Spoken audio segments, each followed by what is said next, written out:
Buenos días de nuevo, eguerdión berriro. Esperando que este descanso se haya aprovechado, vamos a retomar el hilo de la jornada y lo hacemos presentando una iniciativa, Palabra de ACP, impulsada por la propia asociación organizadora de esta jornada, es decir, Lares Navarra. Venimos señalando la necesidad de que se produzca un cambio cultural para poder dar evolución al modelo de cuidados. Y ese cambio, se ha repetido en varias ocasiones, debe ser a un nivel social y general del conjunto de la ciudadanía. Mencionaba antes Inés Francés que de nada sirve que los equipos se preparen para ese cambio si la sociedad y las familias en su conjunto no terminan de hacerlo. Por tanto, el mensaje debe ser constante e intenso para que vaya calando en el gran público. Con esta iniciativa Palabra de ACP, Lares Navarra buscaba divulgar y concienciar, y qué mejor manera de hacerlo que en los centros de enseñanza de futuros cuidadores y cuidadoras. Así que vamos a poner uno de los vídeos que forman parte de esta iniciativa Palabra de ACP y se ha elegido para mostrar hoy el realizado con alumnas y alumnos de la Escuela de Educadores de Pamplona, porque de este modo se estaba yendo al origen, a la esencia de todo esto.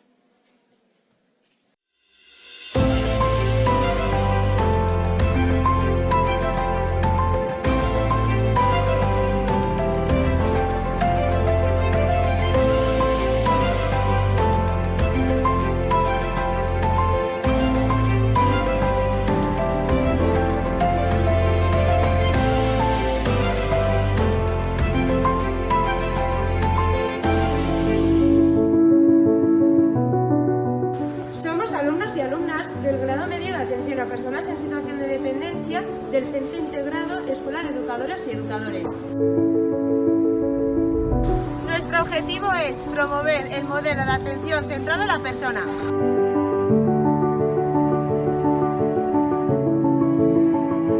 Hemos recibido diferentes formaciones sobre este modelo y gracias a estas hemos podido dar continuidad a las historias de vida de estas personas.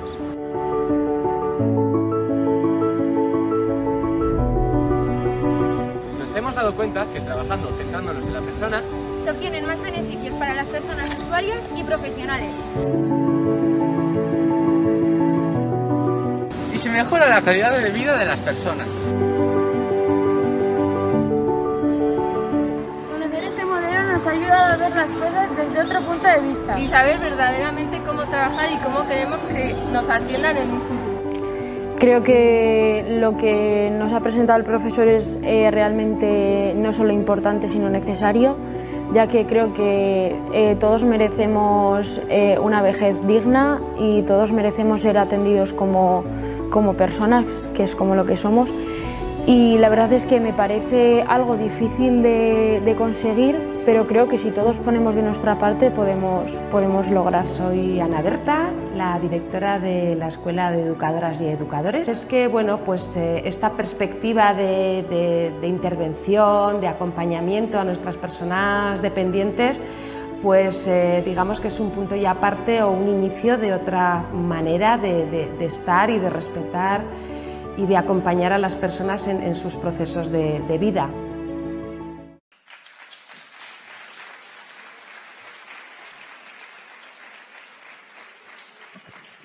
Bueno, el aplauso es más que merecido para estas chavalas y estos chavales que, además de protagonizar el vídeo, de empaparse del modelo ACP, hicieron ellos el vídeo, lo editaron, lo prepararon y lo dejaron como lo veis ahí y en una versión más extendida que se puede ver en la web acp.laresnavarra.org. Vamos ya con la tercera sesión de la jornada, que es la más larga en el tiempo y la más intensa, y uno de los motivos es que son tres las personas que intervienen: Manuel Franco, Ana Castaño y Carlos Hernán. Esta sesión lleva por título El cambio es posible, solo hay que querer hacerlo, una experiencia práctica. Y es que todo lo que se ha abordado en la mañana de hoy, todo puede llegar al día a día de los centros. Y Manuel Franco y su equipo pueden dar ejemplo de ello. Tuvieron voluntad y tenacidad y han conseguido cambiaron el sistema. Manuel Franco es jefe del Servicio de Psiquiatría del Complejo Asistencial de Zamora, actualmente coordinador de la Unidad de Gestión Clínica de Salud Mental de Zamora, y jefe del Servicio de Psiquiatría del Hospital Universitario Río Ortega, coordinador de la Alianza Estratégica de Salud Mental entre las áreas de Zamora y Valladolid Oeste. Carlos Hernán, por su parte, es enfermero y coordinador de enfermería, y Ana Castaño es enfermera de la UFAC. Y me decía, di que ha venido un indio, han venido dos jefes, pero también ha venido un indio, en este caso una india. Bien, pues sí, ha venido, y ella es Ana. Os dejo ya con los tres para que expongan esta tercera charla. El cambio es posible, solo hay que querer hacerlo. Yo creo que como estamos lejos y después de todo estamos siempre juntos, no creo que nos vaya a pasar nada a nosotros tres en la mesa, con lo cual me voy a quitar para poder hablar mejor la máscara.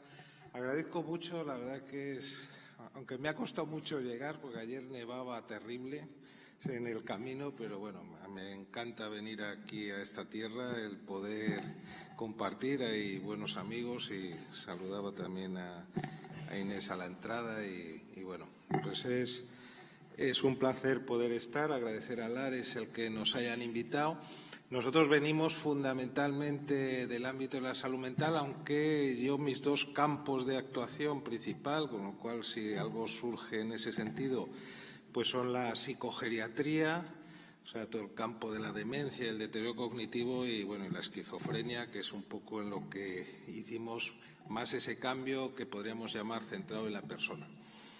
En la organización, bueno, están conmigo, que son dos profesionales de enfermería, que son los que han liderado todo lo que es el trabajo en la estrategia en el cambio de cuidados. Yo voy a tratar de dar un poco de dónde partíamos y hacia dónde nos movíamos y los aspectos que tuvimos a grandes rasgos que modificar, pues por hacer una idea, también desde la perspectiva, y esto es importante, que bueno, para lo bueno y para lo malo, pues tiene la parte pública, que a veces pues es también complicada o tiene unas complicaciones adicionales de gestión, aunque luego, pues como también todos saben, tiene sus ventajas.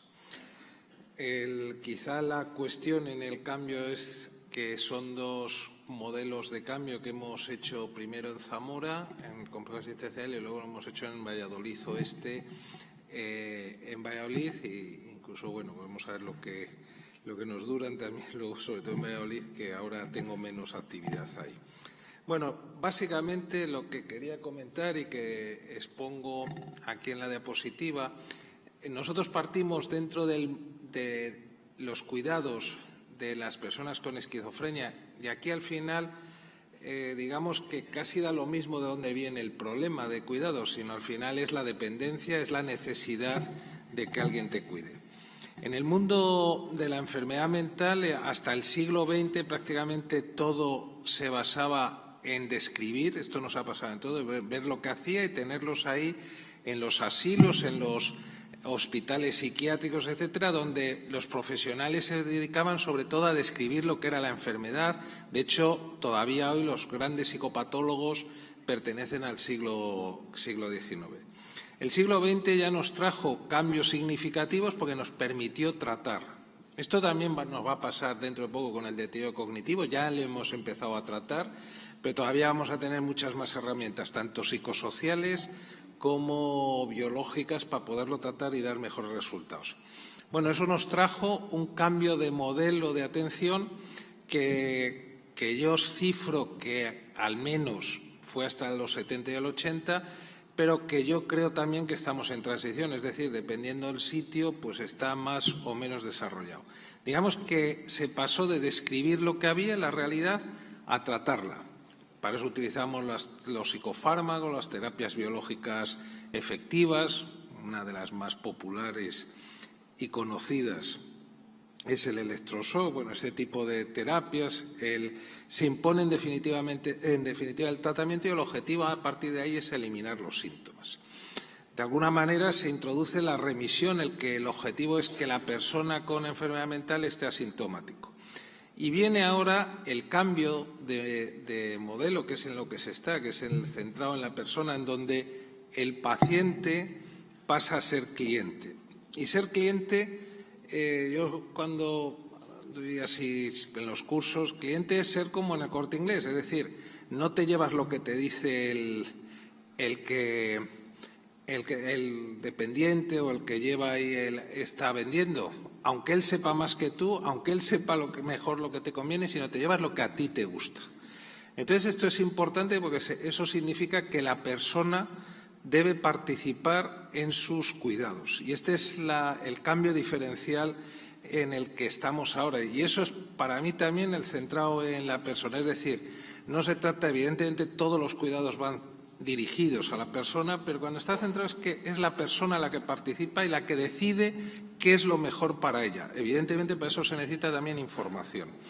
Y evidentemente para hacer eso ya no está tanto en eliminar los síntomas, sino en mejorar la funcionalidad, el ser más autónomo y sobre todo obliga a los equipos multidisciplinares. Es decir, se pone el reto de cómo convivimos y trabajamos, y este es un reto gordo, los distintos profesionales, psicólogos, psiquiatras, profesionales de enfermería, auxiliares, cuidadores, terapeutas ocupacionales, trabajadores sociales, etcétera, y fisioterapeutas, o sea, seguro que alguno me he olvidado.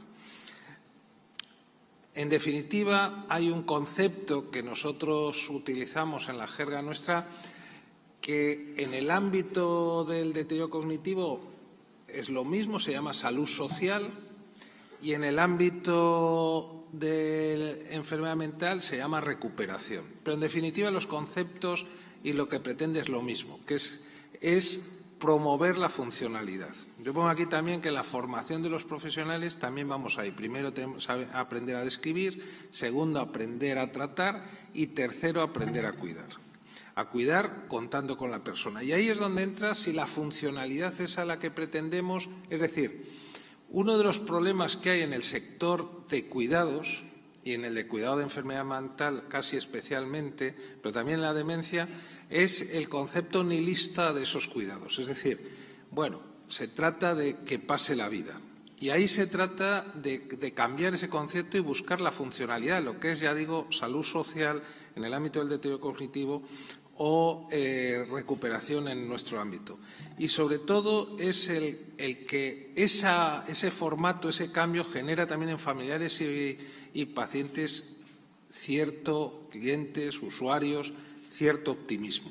Se trata en definitiva de mejorar la función social. Y ahí es donde, digamos que en nuestro campo ya en el siglo XIX con los descriptores, como era Kraepelin, ya se empezaba a decir. Y yo creo que aunque esté diciendo esas etapas de que son diferentes y donde se va introduciendo, casi desde el inicio se cogió y se tuvo en cuenta. Bueno, esta es un poco la situación. Bueno, voy a pasar porque con la gestión que hemos hecho había ocultado diapositivas que ahora resulta que como no se guardó, pues no ha servido de nada lo que hice. Bueno, en total, cuando planteamos qué es lo que quieren las personas con enfermedad mental, y este fue el principio, si queremos contar con ellos, si queremos centrarlo en que ellos participen, lo primero que hicimos fue preguntarle qué es lo que quieren. Y yo aquí esto es importante distinguir entre lo que quieren ellos y lo que quieren los familiares o los cuidadores que están cerca de ellos.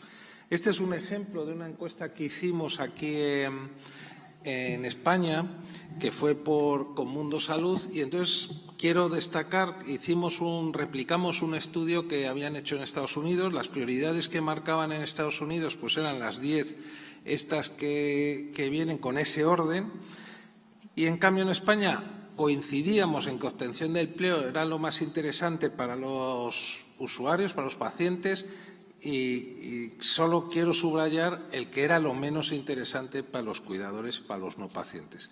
Lo cual ya nos marca que si nosotros queremos ahí hacer algo, tiene que ir por esa vía. En ese sentido, pues la preferencia, por tanto, de los pacientes es sobre todo en mejorar la funcionalidad. En los familiares, pues muchas veces es, por decirlo así, pues el que estén tranquilos y estén bien. Esa sería un poco la diferencia. Me van a disculpar que a veces pase diapositivas, las había ocultado, pero bueno, se ha hecho aquí un cambio y con lo cual algunas las pasaré deprisa.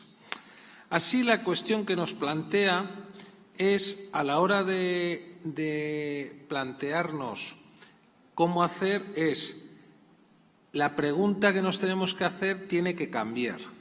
Es decir, uno de los problemas que teníamos nosotros y que seguimos teniendo en nuestras organizaciones es que estamos muy centrados en cuál es nuestro papel. Es decir, qué es lo que yo puedo hacer, qué es lo que estos son mis competencias o no son mis competencias.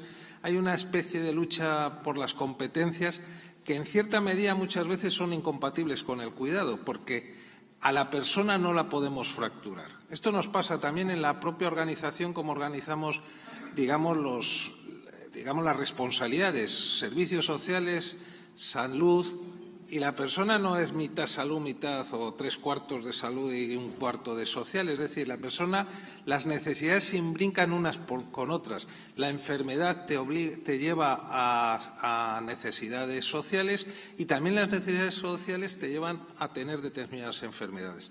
Con lo cual, si no se hace un abordaje global, es complicado. Y esto es lo mismo cuando tratamos a la persona. Una de las guerras en las que estábamos muchas veces en el hospital era, pues, yo recuerdo, por ejemplo, pues situaciones así, digamos, cómicas, como que era, pues igual el auxiliar decía que él no podía tocar al paciente y entonces estaba como instrumentista cuando el profesional de enfermería cortaba las uñas al paciente. Cosas de este tipo que además cuando se introducen otros factores externos que tratan todavía de complejizarlo más y con normas y guías y esto es la competencia y tal, eso va en contra del asunto.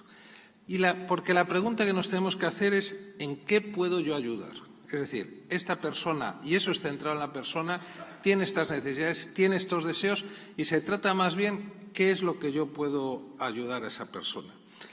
En el ámbito también tenemos que tener en cuenta cuando hablamos de social y salud, que es algo, digamos, que tiene que convivir juntos, que son dos mundos que hay que entender y que son distintos. Desde servicios sociales se suele decir que estos de salud se quitan el muerto encima, se quitan esto, no quieren saber nada, etc. Desde salud es lo mismo, es decir, los de servicios sociales nunca quieren lo que tal, dicen que esto no es, etc. En realidad vivimos en dos mundos diferentes que tenemos que conocer y aquí es importante conocer al otro para poder, comunicarse con el otro. Esto es un error que a veces tenemos, en que planteamos que nos podemos relacionar con los otros sin conocer a los otros. Es decir, necesitamos saber qué piensa el otro, qué quiere el otro, para poder llegar a acuerdos. Si no, es imposible.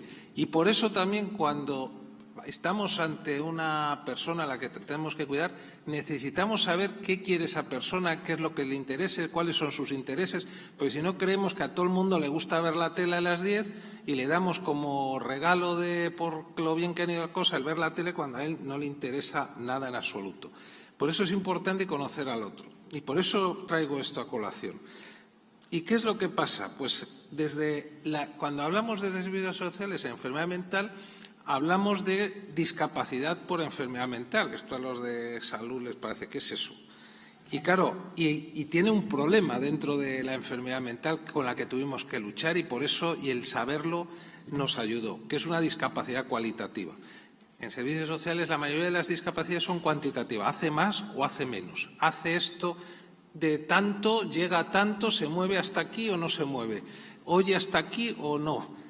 Intelectualmente llega hasta aquí o no. El problema de la persona con enfermedad mental es que no se puede medir así, no es cuantitativa. Con lo cual, la primera cuestión es que todos estos baremos de dependencia y todas estas cosas no valen para nada.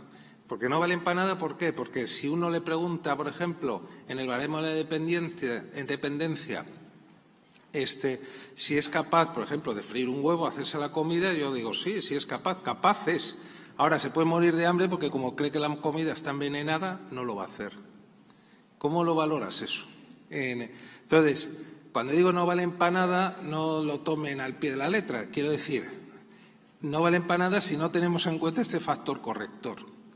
Y eso es y hay que conocerlo, que, por ejemplo, en la población tiene unas características distintas. Yo oigo muchas veces a la gente decir, es que eso no vale para nada, es que no sé qué. No, hay que modificarlo porque evidentemente trabajamos con población distinta.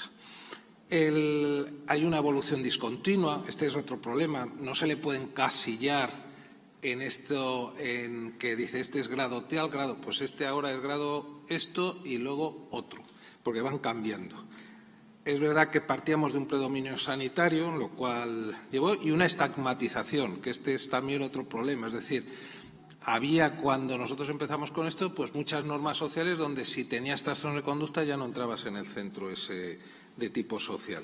Y luego, bueno, entra en una edad difícil, que es la adolescencia, lo cual a veces confunde la enfermedad mental con la propia adolescencia en sí, que es un poco psicótica también. Ahí entra también desde salud, ¿qué sucede? Que es también distinta. En salud, cuando vamos al médico, cuando lo necesitamos, mientras que las personas con enfermedad mental no van al médico cuando lo necesitan. Es más, cuando más lo necesitan, menos van. Y esto pasa con otros problemas, incluso cuando empieza el deterioro cognitivo. La necesidad de un abordaje multidisciplinar, esto no puede hacer ningún profesional solo. Y eso lleva a una red de salud mental compleja que pasaré muy por encima. Y bueno, pero ahora que tenemos la falta de, bueno, pues todo es lo que es la especialidad, digamos, infantil. El hecho clave a la hora de intervenir en estos casos es más allá, o sea, lo que hace realmente complicado un abordaje concretamente de la enfermedad mental es su falta de conciencia de enfermedad. Eso es lo que lo hace complicado. El resto se puede resolver.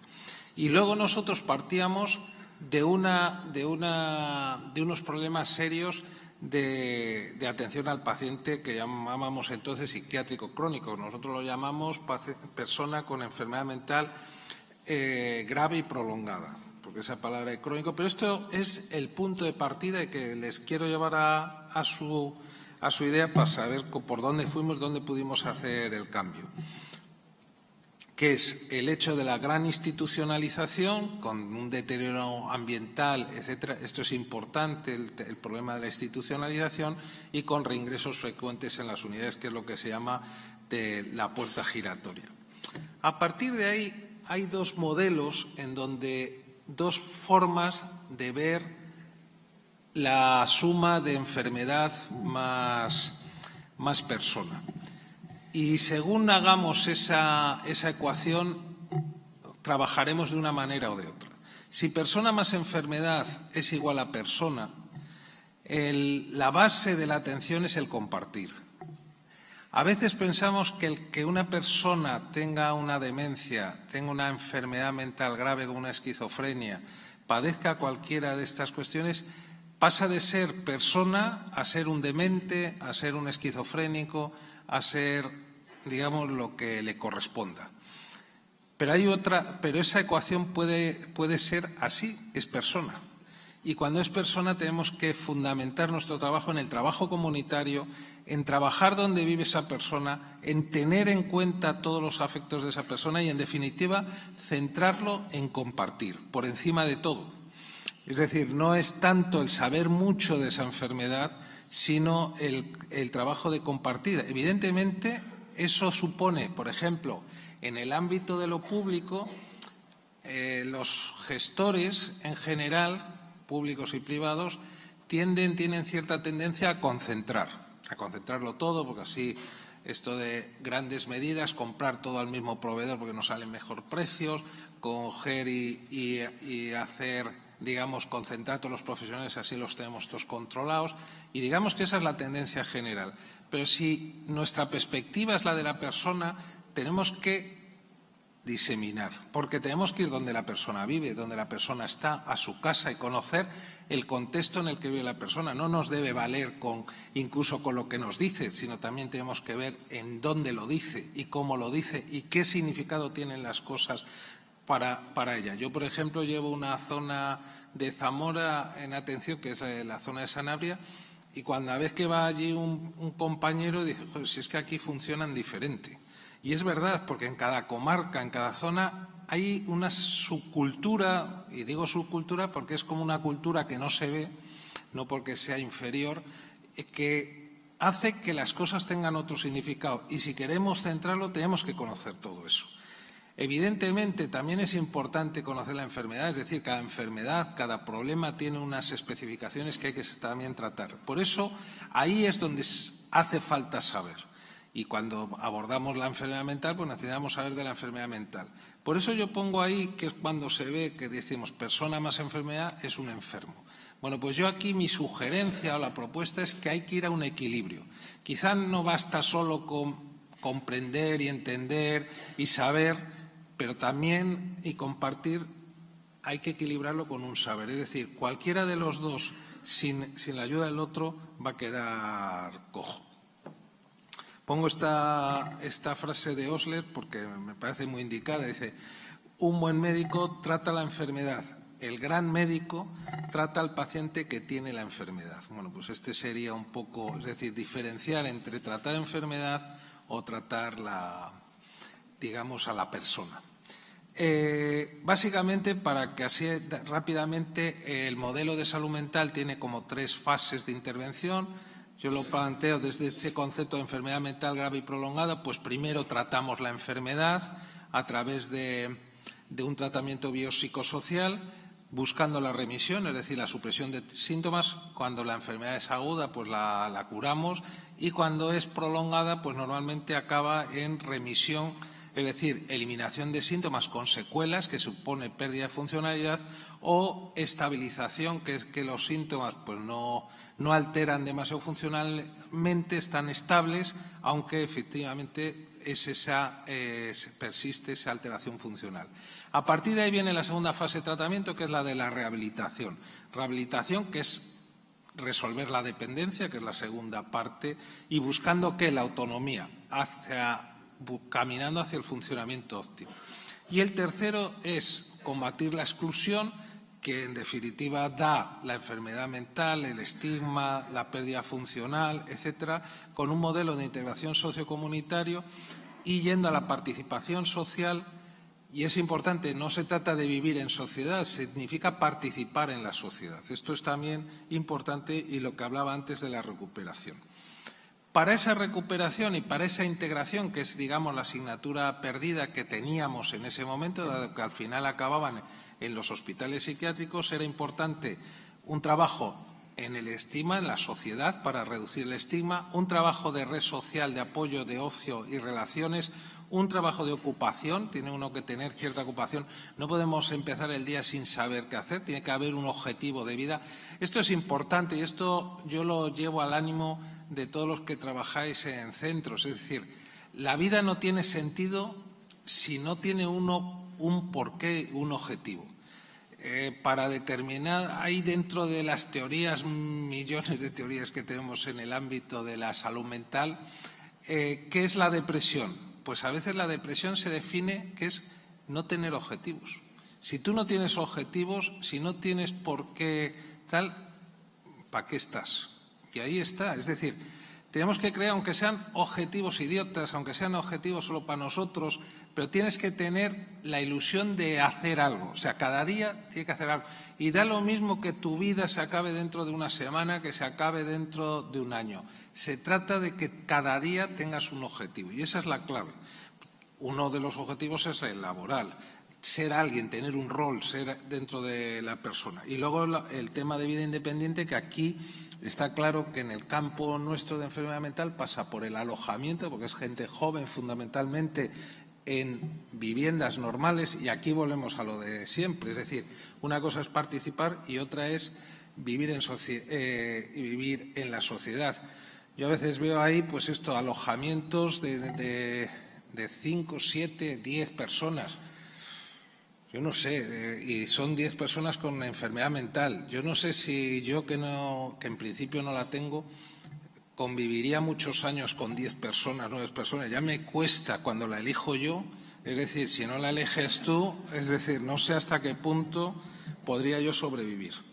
Entonces, lo planteamos esto como objetivo de una persona con enfermedad mental, de que esté, o sea, lo vemos normal que su vida la pase con otros 3 que se los hemos elegido nosotros. Y evidentemente la autonomía económica. Bueno, ¿qué es recuperación? Y aquí también, ¿qué es? Pues lo voy a meter, dado que todos ustedes vienen sobre todo del ámbito de las personas mayores, que es salud social. Recuperación, en definitiva, no es volver a ser el de antes, no se trata de que seas ni siquiera estándar normal de todo el mundo. Recuperación es tener un proyecto vital. Eso es la recuperación.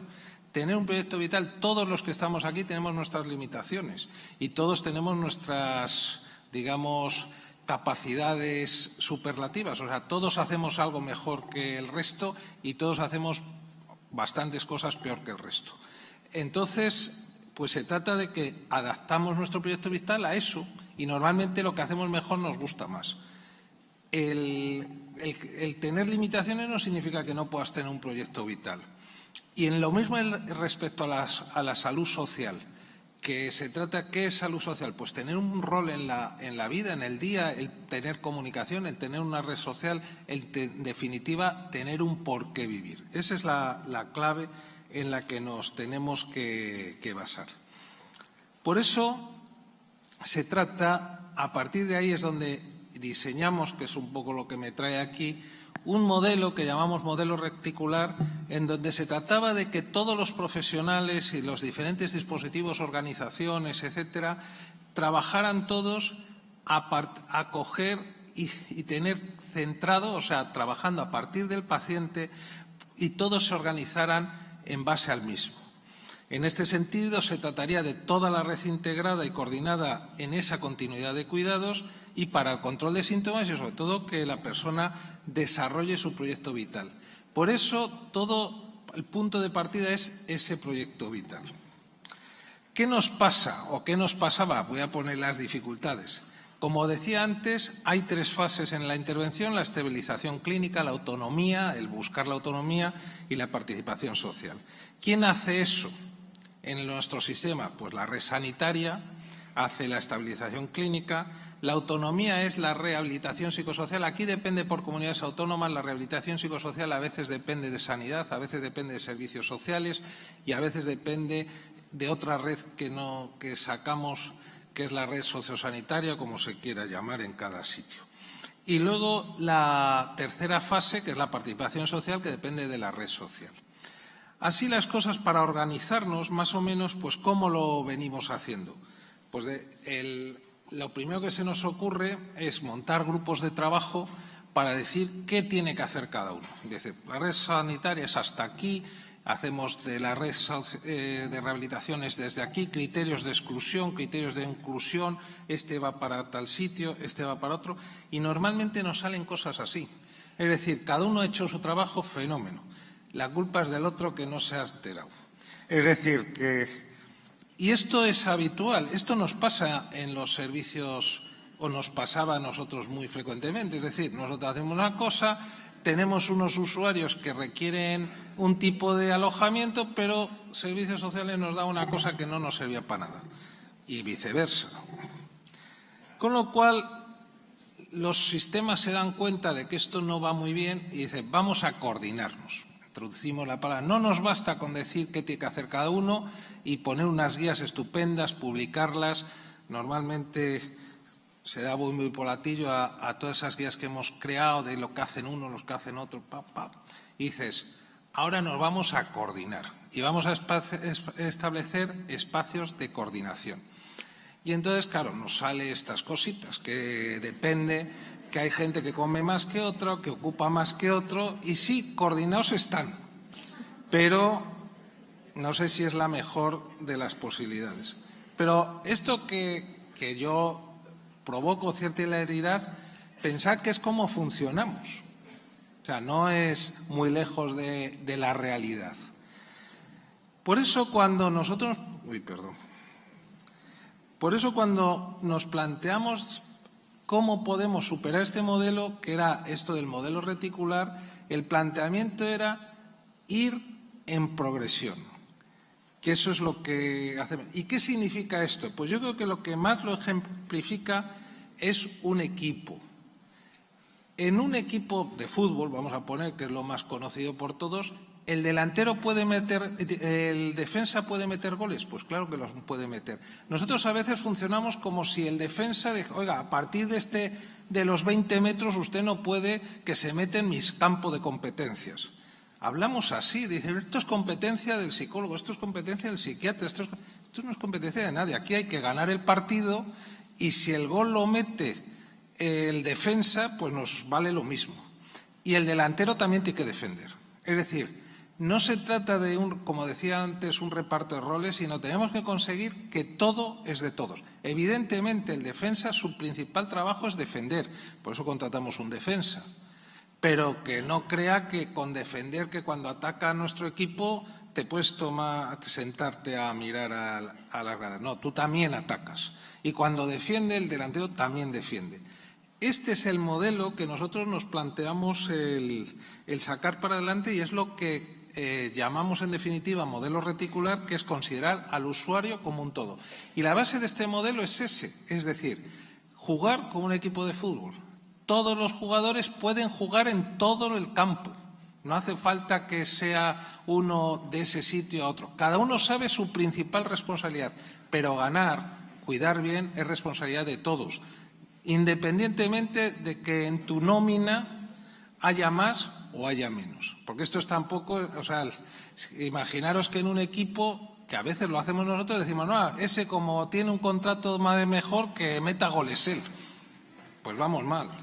Es decir, una vez que jugamos en ese equipo, sea mucho, sea poco, todos tenemos que jugar a ganar y con el mismo objetivo y alinear todos los objetivos en uno. Y ese era un poco lo que nosotros nos planteamos, en donde ya digo, es que el punto de partida son las necesidades del usuario y a partir de ahí, ¿qué puedo yo hacer para conseguir y dar respuesta a esas necesidades del usuario? Y que fueran eso. Eso implica cuidados integrales y basados en el proyecto de vida, que en definitiva es atención centrada en la persona, continuidad de atención integrada, su integración y participación en la comunidad, coordinación de todos los sistemas, incluso quitar muchos dispositivos, que es por lo que hablo de red, menos dispositivos y más red, más atención y eficacia en el uso de recursos. Esta es la parte que me quería pasar. ¿Y eso qué lleva?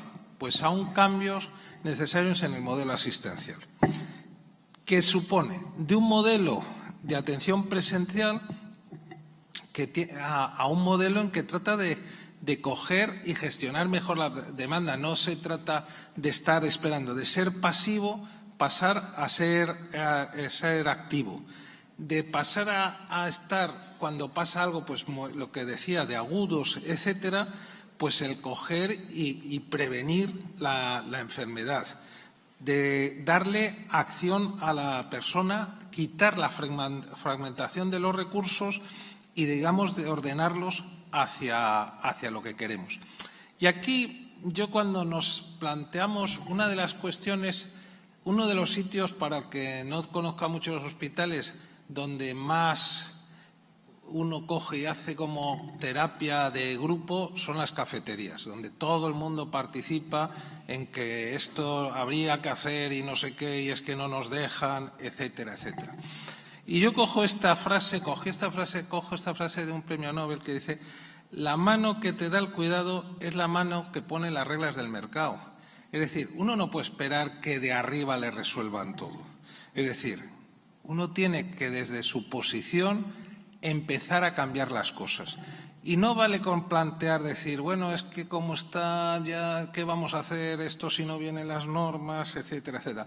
Porque vuelvo a decir, nadie espere que de arriba le van a cambiar, porque cada uno tiene el objetivo que tiene y tenemos que pensar, os decía yo antes, hay que saber cómo piensa el otro. ¿Qué es lo que piensa el de arriba? ¿Seguir arriba o no? ¿Y qué es lo mejor para seguir arriba? Pues que las cosas no se muevan, porque ya estoy arriba. Todo lo que haga moverse me puede llevar a caerme. Con lo cual, no esperemos nunca que nos resuelva nadie lo de los de arriba. Y eso es lo que nos llevó a empezar a cambiar nosotros porque no aspirábamos a que nos lo resolvieran. Bueno, no voy a meter…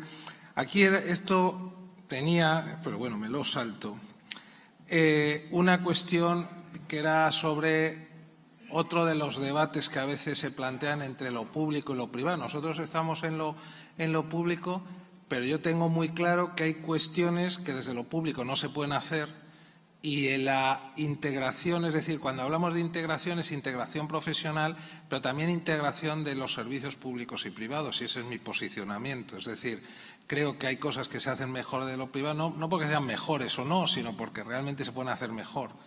Y otras, pues porque las reglas a unos ayudan en un sentido y a otros en otro.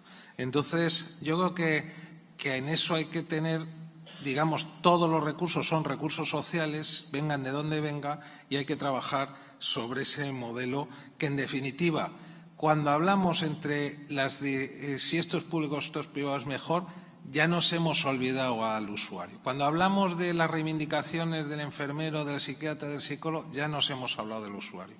Si nos centramos en los usuarios, estos debates no surgen. Y ahí entraban 12 retos organizativos clave, que son los que nos planteamos bajo esta situación. Estamos hablando de ya hace 10, 12 años, que era porque aquí está muy chiquito, que eran el cambiar las interacciones diarias, establecer esa cultura de recuperación dentro de la organización, aumentar la personalización en la toma de decisiones, cambiar el modo de… Esto es también importante, es decir, cuando nosotros nos planteamos personalizar y centrar en la persona, es decir, que la persona sea importante, incrementamos riesgos. Es decir, si siempre hacemos lo mismo, tenemos esa guía de si la cosa sale mal, oiga, yo seguí la guía, a mí no me digan nada. Es decir, la personalización en la atención hay que ser consciente que nos obliga también a la gestión de riesgos. Porque en el momento que no queramos gestionar riesgos y no tengamos riesgos, si no damos libertad a la persona, es decir, esto es como decimos, es que igual se suicidan más. Bueno, es que el suicidio es parte de la libertad. Es decir, debemos de evitar que sea, pero dar libertad permite o es también parte de que uno toma malas decisiones. Evidentemente, redefinir la participación de los usuarios, transformar el colectivo profesionales, que ya diré a grosso modo cómo lo hicimos, y fortalecer la asistencia en el propio medio.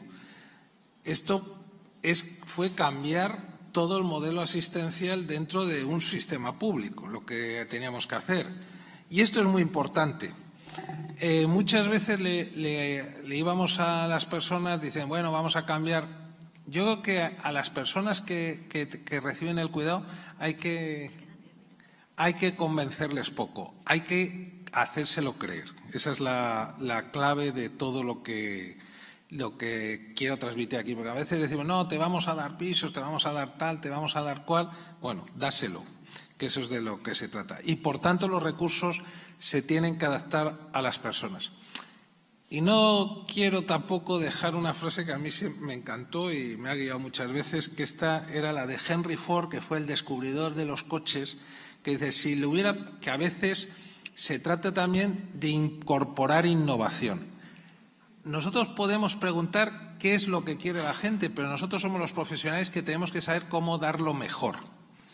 Entonces, él decía, si le hubiera preguntado a la gente qué es lo que querían, ellos me hubieran dicho que caballos más veloces, porque así llegarían antes. Es decir, a veces tenemos que cambiar los recursos, las formas de organización para que las cosas funcionen. Y sabiendo que a veces lo absurdo de hoy puede ser una genialidad del futuro. Es decir, que tenemos también que respetar en ese sentido todas las ideas. ¿Cuál fue, a partir de ahí, nuestros problemas para avanzar? Pues las barreras que teníamos para cambiar el modelo asistencial, una era la falacia de ser equipo. Nos llamábamos equipo, pero en realidad no éramos equipo, éramos gente que cada uno venía, había probado uno las oposiciones de esto, es decir, no había una complementariedad que habría que crearlo, y esta es una dificultad, ¿no? Es decir, no siempre hay la posibilidad de crear esa situación. la gran diferencia de intereses de los actores del sistema. Hablamos de que está centrado en el usuario, pero somos muchos alrededor que tenemos diferentes intereses. Los mitos de la gestión, muchas veces la multirresponsabilidad. Esto es también uno de los hándicaps. Hay jefes de todo, a veces hay más jefes que trabajadores. Y eso al final crea también muchos problemas. Otro problema, por ejemplo, yo recuerdo que había el jefe de servicio, el coordinador de área, el jefe de sección, bueno, menudo lío.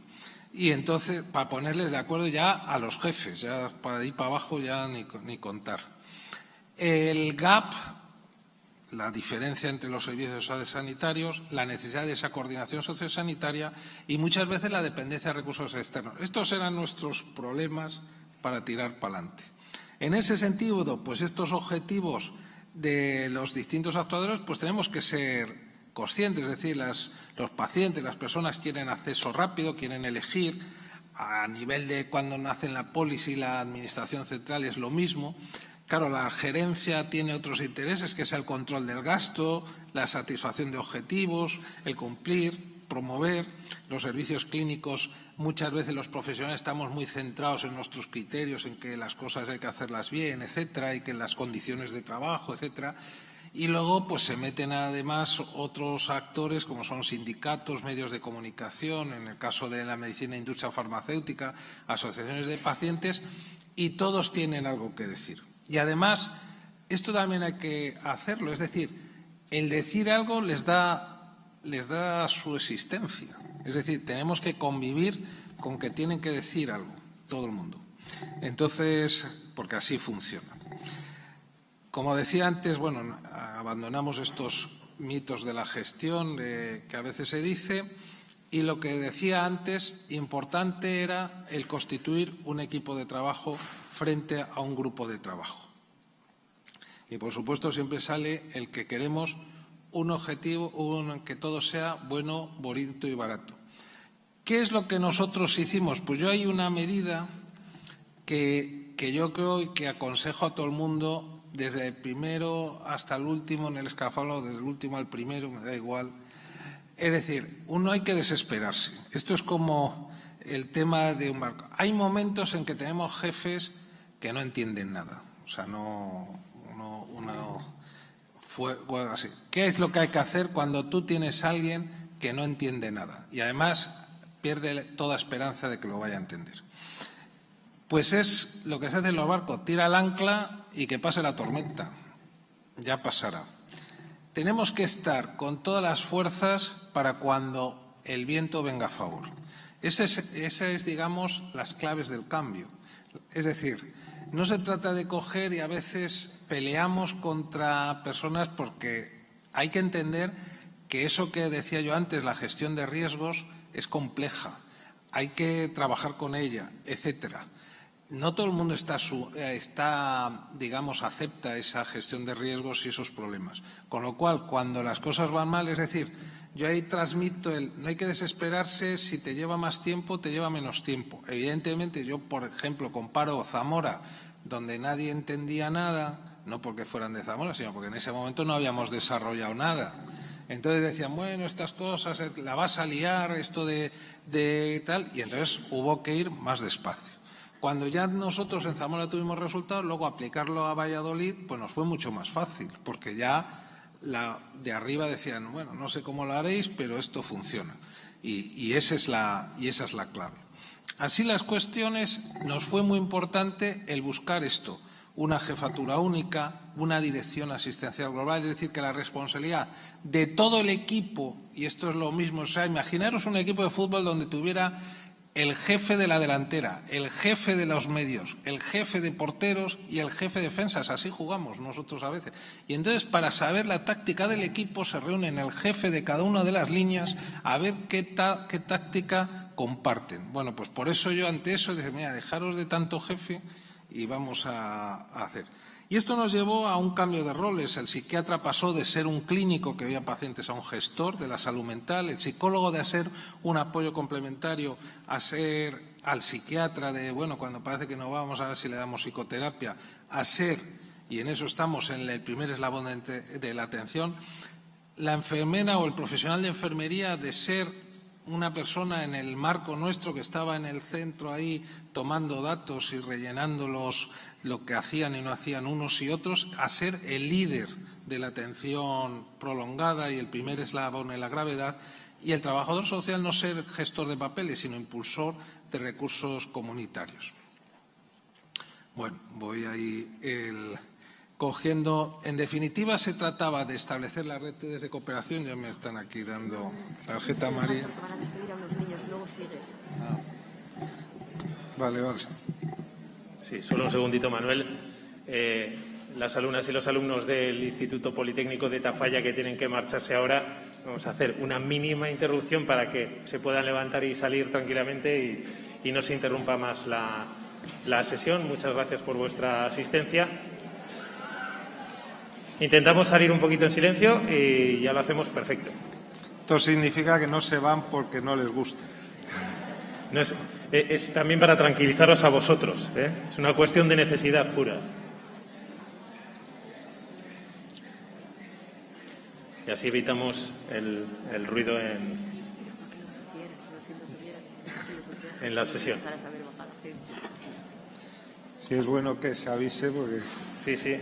Es que la moral del que habla se puede ver afectada. Te puedes quedar sin autoestima, ¿no? De repente. Bueno, voy a ir ya acelerando. La verdad que son temas que, como es lo que uno hace, uno se prolonga. Y luego encima pues ya han salido la mayoría, así que adelante, Manuel, puedes continuar. Gracias. Bueno, en definitiva, como decía, una vez que los de Tafalla nos han abandonado, que la cuestión era que todos alineáramos, todos los actores fuéramos alineados, y esa es la clave. ¿Eso que supone o qué supuso? Pues la supresión de reinos de taifas, un concepto que para mí ha sido clave, que es muy difícil de meter en la mentalidad, esto en lo público, que lo que no vale se cambia. En lo público estamos muy acostumbrados a que esto es así porque sí. Y esto se traduce a todos los ámbitos. Esto es así porque sí, porque ha sido así toda la vida. Bueno, pues ese cambio de que lo que no funciona, pues si ha sido así toda la vida y no funciona, pues habrá que cambiarlo. Que haya realmente un responsable de área única, que era lo que está, y cambiamos una cuestión que todavía hoy nos cuesta hacerla entender, que era el cambio de un servicio, que es una estructura, por una red asistencial. Bueno, yo tengo aquí preparado pues cómo se iba cambiando en cada red asistencial. En la parte, no me voy a meter en esta, que era la que me iba a haber saltado, con la cual me la voy saltando, y voy a la segunda, que es la que tiene más que ver con su trabajo, que es la parte que me parece interesante, que es la mollar, porque es más de la que está entre servicios sociales y salud, que es la de la rehabilitación y el trabajo en el ámbito de la rehabilitación. Nosotros, para que se hagan una idea, trabajábamos de esta manera. Bueno, pues a la hora de buscar la funcionalidad en la esquizofrenia, pues era el conseguir que tuvieran mejor actividades, mejores autocuidados, mejores relaciones. Para eso, el sistema asistencial, allá donde vayan, le cambiarán los nombres a los dispositivos, pero viene a ser todo lo mismo en toda Europa, pues desde el equipo de salud mental se van a las unidades de rehabilitación, que pueden ser ambulatorias, nosotros las llamamos centro de rehabilitación psicosocial, en Andalucía la llaman unidad de rehabilitación ambulatoria, da igual, centro de día de rehabilitación. O bien unidad de rehabilitación hospitalaria, que puede ser unidad de estancia media, tienen distintos nombres. En definitiva, son dos unidades que las dos se dedican a rehabilitar, una con el paciente hospitalizado y en régimen abierto, y otra con el paciente que va allí a rehabilitarse. Complementado con un servicio que pongo ahí, SOIL, de servicio de orientación laboral. Esto es lo habitual en todos los sitios, o sea, esto no es nuevo. A partir de la rehabilitación, pues se busca, que es el salto que se da a los talleres, a lo social, pues está el taller socio prelaboral. Claro, el taller, esta es la primera cuestión. El taller prelaboral hay que saberlo funcionar, porque aquellos que tienen como objetivo principal el trabajo van a aceptar mejor ir al taller y luego desde el taller tiras para atrás y rehabilitas, que no a través de la rehabilitación, que ellos no tienen mucha conciencia de enfermedad. Y ya ahí, junto a eso, pues entramos en domicilio propio, piso supervisado, mini residencia, unidades residenciales, que tienen que tener su apoyo. Esto es importante también porque nos pasaba a nosotros y pasa cuando dos personas riñen en un piso, pues bueno, pues se monta, es un lío, como siempre. Pero cuando esas dos personas son de un piso supervisado y son con enfermedad mental, una de ellas acababa ingresada en agudos. Esto es un fenómeno que da el tener enfermedad mental. O sea, no puedes reñir con el de al lado porque acabas en la unidad de agudos. Con lo cual había y eso nos planteó el buscar recursos alternativos a eso. Bueno, esto más o menos es lo que funciona todo el mundo, con los principios de rehabilitación, evaluación, implicación, compromiso y derechos. ¿Y cómo funciona esto? ¿Y cómo analizamos esto? Y esto es un poco el ejemplo del cambio. Bueno, los objetivos del CRPS en la unidad de rehabilitación son compartidos. Es rehabilitar para mejorar la máxima funcionalidad. La única diferencia es que la unidad de rehabilitación hospitalaria, pues la persona duerme allí y en el otro no. Incluso nosotros en ese marco pues hacíamos reuniones semanales para compartir objetivos donde pretendíamos que la gente no estuviera institucionalizada y fuera, pues aunque estuviera en la rehabilitación, la unidad de rehabilitación pasara al CRPS. Orientados a la recuperación, con todo lo que hemos hablado, y digamos que sí que funcionábamos, y yo eso siempre lo he implantado en los recursos nuestros, yo estoy muy en contra de los criterios de derivación. De cumple criterios, porque claro, dices, bueno, muy bien, está muy bien lo de los criterios, o sea, que dar unas ideas están bien.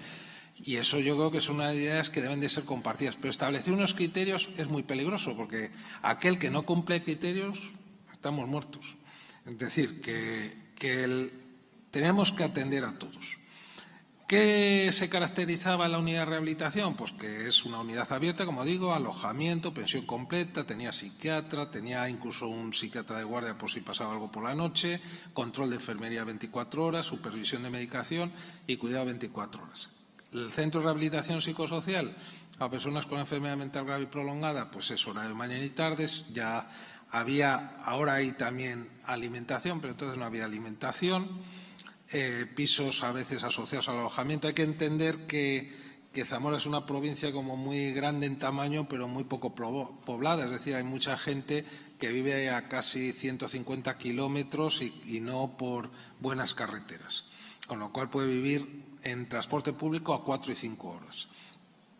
La atención es sobre todo psicológica, psicoterapéutica, sin soporte psiquiátrico, que lo dan los equipos de salud mental, sin soporte de enfermería, que lo mismo, y no control de medicación, que en el caso de Zamora estaba concertado.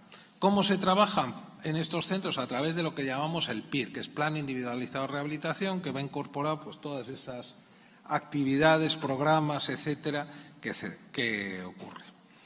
Básicamente, pues la rehabilitación a este nivel se hace así, es decir, rehabilitación cognitiva, intervención cognitiva, desarrollo de competencias, habilidades sociales, etcétera, hasta la rehabilitación laboral, con el trabajo en la comunidad, etcétera. Bueno, hasta aquí todo bien, esto es todo lo que viene en los documentos, lo que hacíamos y estaba. Pero ¿qué nos pasaba? Pues que evidentemente el proceso ese que era de rehabilitación al centro de día, más bien se convertía al revés. ¿Por qué? Pues porque en uno te dan pensión completa y en otro no.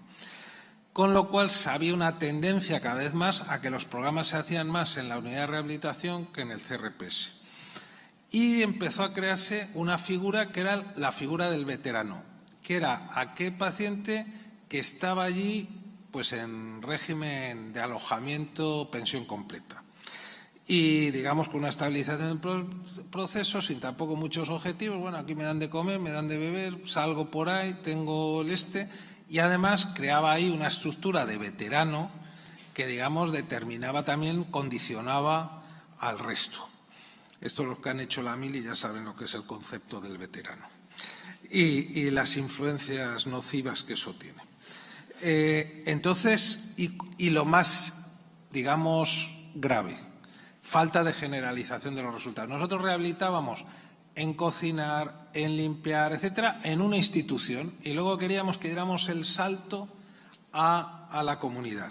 en donde además se daba un problema añadido, que era un salto económico grande, porque en rehabilitación hospitalaria resulta que era gratis total, porque era salud, y entonces más o menos el concepto era, mira, fulano, ya te hemos rehabilitado después de un año, hemos hecho un gran trabajo y ahora que estás mejor vas a pasar de no pagar nada a vas a empezarte a hacerte las cosas tú solo, vas a empezar a pagar por estar en un piso social y la cosa te va a ir mucho mejor. Y dice, oiga, que no estoy tan rehabilitado, ¿eh? Este era lo que nos contestaban. Dice, cree usted que sí, pero yo, para mí que no, que un año más aquí me vendría bien. Es decir, eso es lo que nos pasaba. Luego hay otro problema, y esto es un problema de la rehabilitación. La tendencia, esto pasa también en el trabajo con todas las personas que hay que hacer una intervención prolongada. Con el tiempo empezamos con programas muy estructurados y poco a poco vamos haciendo, tiende al ocio. Es bueno para el usuario y es bueno también para el trabajador. Así empezamos con programas de estimulación cognitiva y acabamos jugando al dominó, si se puede, o al parchís. Dice, más estimulación cognitiva que esa, ¿dónde la hay? Sí, es verdad, pero requiere un poco también adecuado al perfil. Entonces, esto es lo que nos pasaba, con lo cual nos vimos que los pacientes se nos cronificaban en la unidad de rehabilitación. Es decir, se acababa todo ese tema. Entonces, ahí es donde nosotros hicimos el cambio, que fue, yo soy de partidario de que lo que no funciona hay que cerrarlo. Entonces planteamos, la propuesta de cambio fue creación de una unidad funcional asertiva comunitaria, que yo voy a ver si ya acabo y le doy paso a Ana, que es la que lo va a explicar mejor, y a Carlos.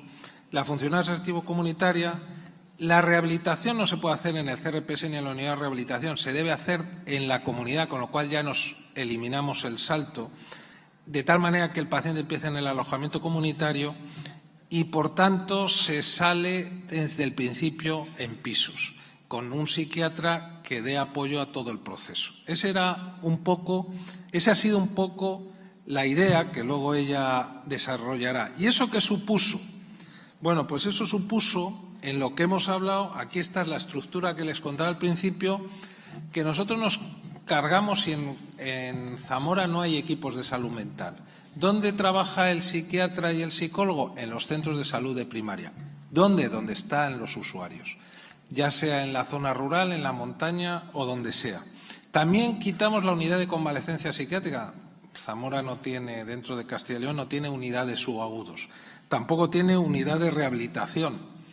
¿Por qué? Porque la rehabilitación se hace en la comunidad. ¿Dónde hacemos gimnasia? Pues en el gimnasio. Tampoco hay unidad de tipo psiquiátrico, lo que llamábamos antes los hospitales psiquiátricos. Y también quitamos el centro de rehabilitación psicosocial como centro de rehabilitación psicosocial para convertirlo en centro de intervención psicoterapéutica especializada. Es aquello que no podemos hacer en la comunidad, por ejemplo, la rehabilitación cognitiva, de tal manera que no fueran, y no se pretende que sea un lugar de ocio, sino que fuera en realidad un sitio para hacer terapia. Y ese fue un poco el cambio, ese fue el cambio que fuimos haciendo, que ahora ellos dirán más desde su perspectiva, basado en esto, en el plan de intervención individualizado de atención, que no me salió, lo tenía bien grande.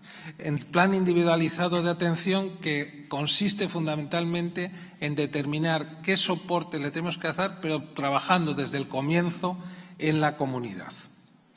Bueno, y ahí me voy a pasar todos los datos, que esto si acaso lo damos al final, pero en definitiva, me he pasado.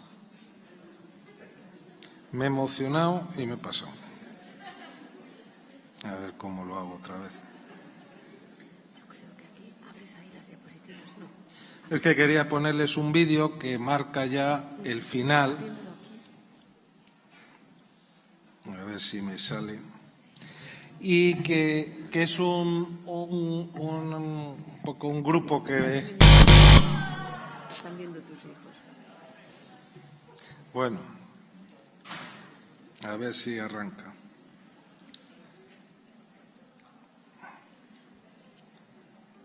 Esto es como en la tele, el tiempo es precioso. ¿Qué me pasa con el...? Ahí está. Ahora es que se habla en el sitio correcto. Bueno, aquí, ya que sale esto, bueno, aquí.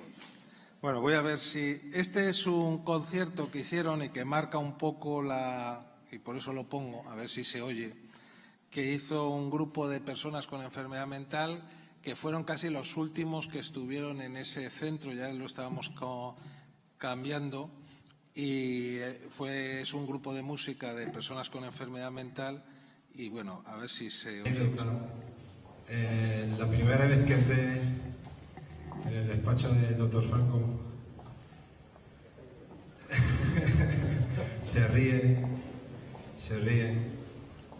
Yo pinto cuadros, ¿no? Y toco música también, ¿no? Y me dice, ¿tú qué quieres hacer? Y le dije yo quiero hacer música. Y me dice, pues tráeme un presupuesto. En ese momento me quería que me estaba vacilando. Pues nada, quiero un fuerte abrazo hacia él porque todo esto... Bueno, el tema que transmite ahí es, lo primero que le preguntamos siempre es, ¿tú qué quieres hacer? Es decir, ¿para qué estamos? No es qué te pasa, qué es lo que, etcétera, etcétera. De tal manera que, como pongo aquí, ya con esto acabo lo mío, se necesita en definitiva un motivo, en el caso de las personas con enfermedad mental, pero esto sería aplicable a todas las personas, un motivo para tomar la medicación, un motivo para cumplir con las terapias, un motivo para levantarse cada día, un motivo para luchar contra la enfermedad y, en definitiva, un motivo para vivir. Y ese no es universal, cada uno tenemos el nuestro. Muchas gracias.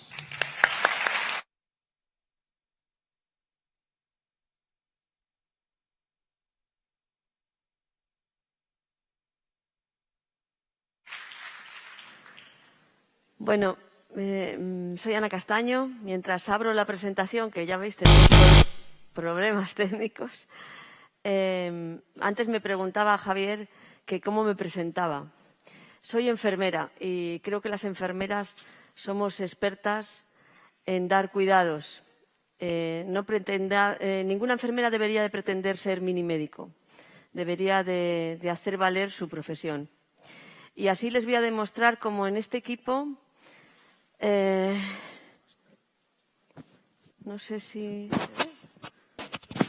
Cómo en este equipo nos han dejado empoderar a la enfermería para liderar... Uy, madre mía. Para liderar la gestión del cambio. La gestión del cambio... Es que no lo he puesto. ¿Sí? La gestión del cambio. ¿Qué es lo primero que hicimos y que costó mucho trabajo? Porque los profesionales a veces nos sentimos protegidos por las estructuras. ¿Cuál es la primera estructura que tiene un profesional sanitario? La bata blanca. Entonces, el quitar la bata blanca, dejarla en un perchero, olvidarnos de ella y salir a cuidar a la comunidad fue un hándicap. Un hándicap que un grupo de profesionales bien liderados y confiando en lo que pretendíamos hacer, con el objetivo claro, pues lo hicimos. No fue fácil. Somos un grupo de profesionales que tenemos como máximo objetivo buscar la autonomía de las personas a las que atendemos y trabajar siempre fuera de las paredes del hospital. Esto ya está. Fuera de las paredes del hospital. Ya no está, ¿sí? Joder, no puedo tocar el chisme. Bueno, no sé si esto va. Sí, se está yendo... Bueno, lo voy a ir contando y luego a ver si nos acompañan las imágenes, porque sí que hay imágenes que quiero que ustedes vean. Pretendemos trabajar fuera de las paredes del hospital, porque ¿dónde damos los mejores cuidados? Siempre. En todas las especialidades. Pues en salud mental ha tardado en llegar, pero hemos llegado. Damos los mejores cuidados en nuestra casa. Estamos convencidos que ese es el mejor hospital, en el que todos queremos estar. Estos son el equipo de profesionales valientes que, ya les digo, dejaron sus batas donde siempre debieron estar, en el perchero. Bueno, les damos cuidados especializados en salud mental y con el objetivo de buscar la máxima autonomía de las personas a las que atendemos. Hay una frase que siempre que tenemos una persona que nos llega a seguimiento de la UFAC, siempre se dice: una vez que llega esta persona aquí, ya no va a ir a ningún sitio. Me explico. Si ustedes han ido al traumatólogo, es que mire, me duele el tobillo, es que está obeso, está gordo, vaya al endocrino. Va al endocrino y dice: no, hombre, esto es de operación, vaya al reumatólogo primero. Esto aquí no pasa. Una vez que llega aquí, puede ser que yo, la necesidad que tenga esa persona, es que me está dando el foco ahí, la necesidad que tenga esa persona no pueda ayudarle a suplementarla, pero buscaré a alguien que lo haga. Alguien del equipo o fuera del equipo, pero lo voy a acompañar en aquello que necesita, porque para eso estoy, para dar cuidados. Mirad, antes nos lo comentaba el doctor Franco, si ellos no vienen, ¿qué tenemos que hacer? Ir. No tienen conciencia de enfermedad en un alto porcentaje. Entonces, si pienso que no estoy enfermo, ¿por qué voy a ir a ver al psiquiatra que a lo mejor va y me ingresa? Este día esta foto es real y así cuidamos en la realidad. Me escribe un WhatsApp, Bea, que tenemos un WhatsApp del equipo, y pone: no me esperéis, llego tarde, mirar cómo está la carretera. Le contesta una compañera: date la vuelta, que eso se va a poner peor. Dice: no, Paco está fatal. Si Paco está fatal, tenemos que ir. Y yo luego le comenté a Bea: tú has trabajado mucho tiempo en la unidad de agudos, te veo muy adaptada, es muy parecido, ¿verdad? Y me dijo: no, en la unidad de agudos se me ponen los pelos como escarpias, yo trabajaba con pacientes, aquí trabajo con personas. Entonces nos movilizamos en el coche a todos los puntos de la provincia de Zamora. Vamos normalmente psiquiatra, psicólogo y enfermera. Ellos se quedan en el centro de salud y nosotros hacemos visita domiciliaria de las personas que así lo precisan. El mejor hospital, mi casa, nada que añadir. Luego, la organización, no interesa cómo nos organizamos, lo que sí que interesa es que las personas que necesitan de nuestros cuidados los necesitan 24 horas al día, 365 días al año. Nos hemos organizado con guardias y así damos los cuidados 24 horas al día, 365 días al año. Miren, no nos han regalado nada, porque resulta que atención primaria tiene su gestión de registros, porque es primaria. Especializada tenemos la nuestra, porque es especializada. Pero ¿dónde quedan los registros de atención, de nuestra atención comunitaria en servicios de especializada? Pues nos lo tuvimos que crear, nadie nos regaló nada. No nos dieron más recursos, quiero decir. Hicimos con lo que teníamos lo mejor que sabíamos, que era cuidar. En las fases del cuidado, que antes las ha comentado Manuel, es estabilidad clínica, autonomía y recuperación social. Pues vamos con la estabilidad clínica. La estabilidad clínica pasa muchas veces, en muchísimas ocasiones, y no solamente, por la medicación. Entonces tenemos un programa dedicado especialmente a la toma de conciencia de enfermedad y a la toma de adherencia al tratamiento, que no solamente al medicamento, es mucho más amplio. Voy deprisa, pero en una persona no solamente se trata de tomar la pastilla o de ponerme el inyectable, se trata de mucho más. Eso se trabaja en ese programa. Que ya en un hospital eso es muy fácil de hacer, el cumplimiento de la medicación, y en atención comunitaria, por supuesto, es dificilísimo. Tenemos otra herramienta para nuestro manejo y para conseguir nuestro objetivo, que es la máxima autonomía. Es la BEA, es una vivienda de entrenamiento en autonomía. ¿Qué enseñamos allí? ¿Qué es lo que más autonomía nos da a las personas? Cuando nosotros dejamos, ya hace mucho, pero bueno, los estudiantes se fueron, cuando dejaron el hogar familiar, ¿qué tuvieron que aprender? Las tareas del hogar. Lavar la ropa, ¿qué pasa desde el calcetín que cae en el suelo hasta que aparece otra vez en la mesilla? Eso es lo que enseñamos, es así de fácil. Podemos ponerlo como muy difícil, pero es así de fácil. Luego resulta complicado, claro, porque estoy viendo ahí a Juliana, que venía de una institución y por las noches se nos comía 12 huevos. Aprendí a hacer huevos fritos, le encantaban y aquello hubo que gestionarlo con mucha dificultad. Bueno, eso es lo que enseñamos. Fuera de bromas, enseñamos a las personas a ser libres y autónomas. Ay, ahora ya no va. Otra herramienta que tenemos para cuidar, la mejor, la visita domiciliaria. ¿Podemos entrar en la casa de las personas a las que cuidamos así, a bote pronto? No. Nadie nos va a abrir la puerta Nada más llamar al timbre. Previamente hay que hacer un enganche terapéutico.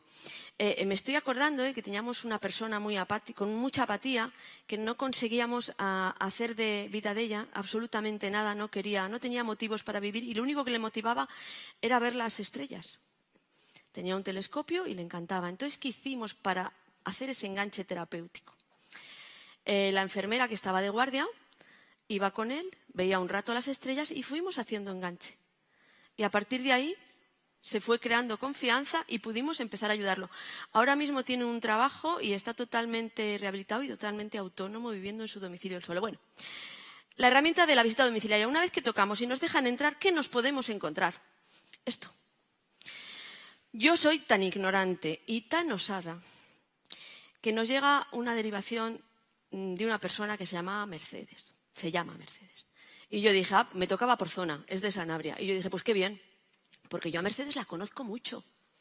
Cuando yo estaba en convalecencia, ella estaba allí. Yo no conocía a Mercedes hasta que no entré en su casa. Ella me abrió la puerta y al enseñarme su habitación, me señaló, esta foto es de internet, no tengo la suya propia, me señaló una niña y me dijo, yo soy esta. Yo quería ser maestra. Nadie quería ser esquizofrénica, nadie elige estar enfermo. Por lo tanto, sin centrarnos tanto en su discapacidad, centrémonos en sus capacidades. Ella no tenía ningún motivo para levantarse por la mañana, ninguno, porque no era maestra, que es lo que ella quería ser. Fuimos a hablar con mi compañero y yo, fuimos a hablar con el alcalde del pueblo y se creó. O sea, fuimos a hablar al entorno social. Para curar y para cuidar a esta persona tuvimos que recurrir al entorno social, porque ella clínicamente estaba estable. ¿Qué más podíamos hacer? Todo. Lo podíamos hacer todo, porque no tenía ningún interés en levantarse de la cama. Y así lo hicimos. Fuimos a hablar con el alcalde del pueblo y hizo un programa de lectura que hoy dirige Mercedes. Y me decía el otro día, dice, no te creas que es poco trabajo, que es que los martes van niños entre 12 años, bueno, de 12 años hay pocos, pues a partir de los que van. Dice, y luego los jueves voy a una residencia a hacer el taller de lectura. Entonces tengo que levantarme, leer y preparar las lecturas. Se levanta de la cama porque tiene mucho que hacer. Objetivo cumplido. Hay otra cosa que no olvido en nuestra atención comunitaria cuando abrimos una vivienda, es la atención que damos a los familiares. ¿Qué pasa? ¿Cómo es el cuidador principal de las personas que tienen enfermedad mental grave y prolongada? Pues normalmente el perfil es el que aparece ahí, con mi compañera Copi. Es una madre añosa que ha dedicado su vida a cuidar a ese hijo, incluso ha abandonado el cuidado de los otros hermanos, para dedicársela entera y verdadera. Bueno, pues cuidar a las personas con enfermedad mental es cuidar a su entorno, es cuidar a sus familias. El objetivo de este chico, y no me voy a entretener en contaros este caso, el objetivo de este chico era conseguir ser el que aparece en la foto, que era él. No sé si, bueno, este. Entonces lo único que tuvimos que hacer, que fue fácil y sencillo, mandar a Leodoro, que es el que lleva el programa de deporte, y en su casa, porque esto lo tenía en su casa, empezó a hacer ejercicios hasta que consiguió, bueno, pues que se pusiera otra vez en forma. Ahora él va al centro de rehabilitación de empleo y su madre tiene tiempo para ir a jugar la partida con las amigas, que nunca lo tuvo. Eso, solamente por este caso, merece la pena trabajar en atención comunitaria. Solo por este caso. Gracias.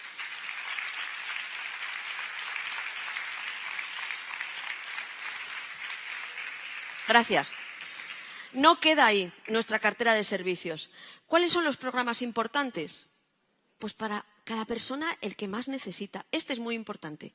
Si no conseguimos que una persona se levante de la cama, no podemos hacer nada. El resto no lo podemos hacer.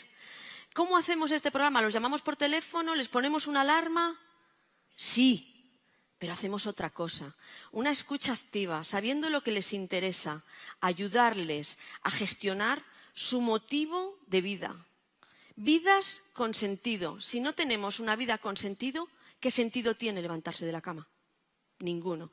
Eso es lo que hacemos en este programa. Y ahora les voy a enseñar la habitación de la primera persona derivada a atención comunitaria, a la UFAC. Nos llaman que Rubén lleva días sin ir al programa de adherencia al tratamiento y que dice el del bar que debe de estar fatal porque se oyen unos ruidos que pa' qué. Nos planteamos qué hacer, si ir a su domicilio y empezar a trabajar de otra manera o llamar al 112 y que lo ingrese, ¿no? Bueno, pues para allá que fuimos, en esta habitación, como veis, ya habíamos intervenido porque hay carteles, ¿eh? Tal y como veis su habitación, estaba su cabeza totalmente desorganizado. Empezamos a llevarle la medicación al domicilio e ir a hacer visita todos los días, pero que significaban 3 y 4 horas de trabajo diario. Al cabo de un tiempo de hacer todo esto, un día llegamos y por arte de magia nos lo encontramos así. Ese día nos fuimos a tomar unas cañas. Pero digo yo, ¿qué hubiera pasado si en vez de hacer esto lo hubiéramos tenido ingresado en la unidad de agudos 15 o 20 días? Un poquito. En la unidad de convalecencia vamos a darle 3 meses. Y en la de rehabilitación, 5. Después de 9 meses, lo hubiéramos mandado aquí. ¿Cuánto tiempo hubiera tardado en ingresar? No se hizo así.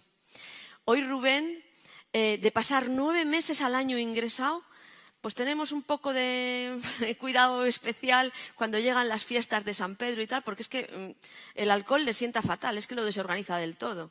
Entonces, pues tiene esa mala suerte. El alcohol y los porros, aunque él lo niegue. Otro programa importante que a todos nos ha dado tanta autonomía. ¿Cómo hacemos esto? Mirad, las enfermeras estábamos hartas, las enfermeras de rehabilitación, de hacer programas de nutrición. Sabían más que nosotros. Les hacíamos PowerPoint, oye, las proteínas, los hidratos, lo que hay que comer de una cosa, lo que hay que comer de otra. Tú hacías una entrevista nutricional a cualquier persona a la que atendíamos. ¿Y tú cuántas raciones de fruta al día comes? 3. ¿Y de verdura? 2. ¿Cuántas veces comes legumbres a la semana? 2 o 3. ¿Y pescado? Bueno, es que comían. Bueno, es que estaban. Entonces, nuestra entrevista nutricional ha cambiado. Tú tienes enganche con esa persona, llegas a su domicilio y le dices, yo por lo menos así lo hago, ¿eh? Esto lo cuenta Ana Castaño tal y como trabaja. ¿Tienes agua fría, Marta? Pues sí, pues no. Espérate que me levanto yo. Abro el frigorífico y madre mía. Me dice que come fruta y verdura, pero si aquí no existe. Pizza, salchichas de Frankfurt. Bueno, pues ¿dónde empezamos a trabajar este programa? Pues ahí, en el supermercado. Y mirad qué difícil.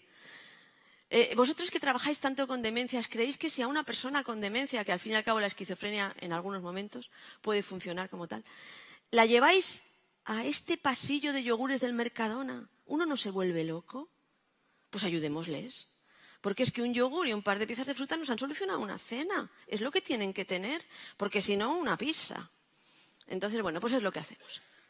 Así de fácil. Luego tenemos que tener en cuenta sus recursos, a veces limitados. Y sobre todo, no penséis que la primera comida que hagáis vaya a ser la más sana del mundo. Tiene que ser la que a la persona le guste. Control de gastos, pues a veces también les ayudamos con esto, porque a veces en cuanto cobran, se fastidió. Alcohol, drogas, sexo duro. Es otra necesidad que hay que cubrir, ¿eh? O sea... taller de estética. Yo a este taller le llamo el taller de disfrazarnos de personas normales, porque solamente admitimos bien lo que nos parece normal. Y yo hace poco le comenté a Cristina, que se pinta como una puerta, digo, mira, Cristina, vamos a hacer una cosa. Tú me vas a maquillar a mí. Bueno, previamente le pusimos unos buenos focos en el cuarto de baño. Digo, a ver si es que no ve y por eso sale así pintada de casa. Digo, bueno, mira, vamos a hacer una cosa. Tú me vas a maquillar a mí y yo te voy a maquillar a ti, a ver qué pasa. Y te ves. Ella se miró al espejo y me dijo, mira, Ana, yo me parezco una muerta. Y yo parecía una puerta. Entonces hay que tener también en cuenta los deseos de las personas. Si a la persona le gusta ir así, pues chica, puede que no guste y puede que no sea muy estético, pero a veces... ahí tenemos a Liodoro, que cambió su uniforme por el bañador. ¿Dónde hacemos el deporte? Donde lo hace todo el mundo. En la piscina climatizada, que pedimos, que tal, que nos sale gratis, bueno. El ocio lo hacemos el fin de semana, porque el resto del tiempo procuramos que estén ocupados en otras cosas. Pero bueno, todo esto habréis visto que parece que está muy centrado en Zamora. Porque dices, no te vas a ir a hacer el ocio a 80 kilómetros, ya has dicho que vas a todos los sitios. Pues ¿cómo lo haces? Pues muy fácil. Os presento a Juan, que es tan importante conocer a Juan como que ir a su domicilio, como que un día yo cuando me presento a las personas a las que atiendo, le digo, ¿en qué puedo ayudarte? Porque claro, estoy aquí para servir, ¿no? y para ayudar y para cuidar, pero para ayudar. Entonces, un día Juan me dice, Ana, me quiero ir a mi pueblo. Digo, ya, pero sí que tu madre está en una residencia de ancianos, aquella casa cómo estará. Le di largas, pasaron las Navidades y me vuelve a decir, Ana, es que yo me quiero ir a mi pueblo a vivir, ya no quiero vivir aquí. Estuvo en la unidad de rehabilitación, estuvo en un piso supervisado y quería irse a su pueblo. Fuimos a conocer su pueblo, aquello, bueno, muerto de frío, no había gasoil, bueno, tuvimos que hacer una cantidad de trámites y allí me di cuenta que a Juan en el pueblo lo llamaban Johnny. Entonces, cuando Juan se iba a pasar 15 días al pueblo, cuando vivía allí su madre, venía y decíamos, este no ha tomado la medicación, está perplejo todo el día. A este le llamas Juan, no te hace ni caso. Pero este, pues es que le llamaban Johnny. Nosotros éramos los únicos que le llamamos Juan. ¿Qué hicimos? Bueno, pues se planteó ir a su domicilio, se fue. Y estas cosas que pasan en las comunidades, el ayuntamiento, volví al ayuntamiento. Es que hay que ir a servicios sociales, porque de nada me sirve que Juan estuviera estable si iba a estar solo y sin relacionarse con nadie. Lo quieren mucho en el pueblo. Pues fuimos al ayuntamiento y él tenía una sala de ordenadores que le había dado la Junta, pero que no tenían quien la abriera. Entonces esa sala estaba sin utilizar porque no tenían quien. Dije, perfecto, Johnny abre la sala y a cambio le daban un catering. Este chico era diabético, es diabético. Controlado, por cierto.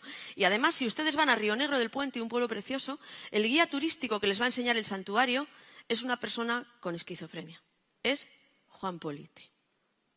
Está integrado. Y bueno, aquí, hablar de enfermedad mental y no hablar de estigma es no saber de lo que estamos hablando. ¿Dónde lleva la sociedad a las personas con enfermedad mental? Ahí. A una casa abandonada a 6 kilómetros de cualquier círculo de población, ahí vivía Paco.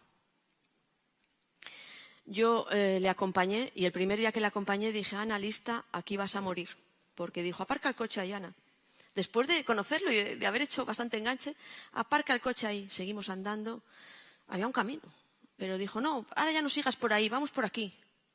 Y yo dije, pues no sé si, no veis, pero es el doble de mi compañero Carlos. Total, que llegamos allí y yo dije, ahora, pues no. Mirad lo que tenía en su cabaña.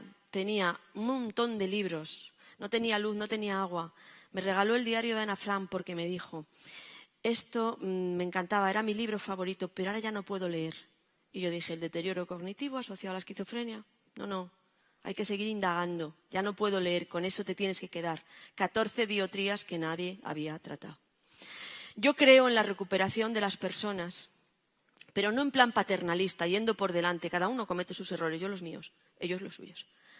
Ni por detrás, solamente para atenderlos en el hospital en sus recaídas. Hay que ir así, codo con codo. Ese patio, ese parque, cuando llegamos y vieron a Paco, estaba lleno de niños. Cuando vieron a Paco, nos quedamos solos. Bien a gustito que comimos empanada, habíamos comprado. ¿Vale? ¿En qué se basa todo esto? Se basa en la confianza. En hacer pactos de confianza, pero ya no los hacemos detrás de una mesa de despacho. No, los hacemos, y esto en Pamplona creo que no voy a sentirme muy comprendida, los hacemos ahí. Fui a ver a Belino, que no se quería poner el inyectable, y me dijo su madre, está con Margarita. ¿Y para dónde? Pues para ahí. Llegué y estaba con Margarita. Margarita es una vaca, así, es inmensa, o sea, ya ahí se ve pequeña, no sé por qué, es inmensa, y me dijo a Belino, yo cuando trato a las personas a las que atiendo les digo, oye, confía en mí, que yo no te voy a poner nada que te vaya a perjudicar. Y en ese momento Abelino me dijo, Ana, ven, toca a Margarita, que es muy mansa. Digo, no. Dice, confía en mí, que estoy a tu lado. Entonces toqué a Margarita. No se queden con esos solamente. Toqué a Margarita y ¿quién hace la foto? La enfermera de atención primaria. Coordinación entre niveles asistenciales. Coordinación no solamente con el tercer sector, con servicios sociales, sino también entre niveles asistenciales. Y Manolo ha acabado su presentación con Calle 61. Yo quiero acabar mi presentación con Raquel. Raquel cuelga esto en sus redes sociales.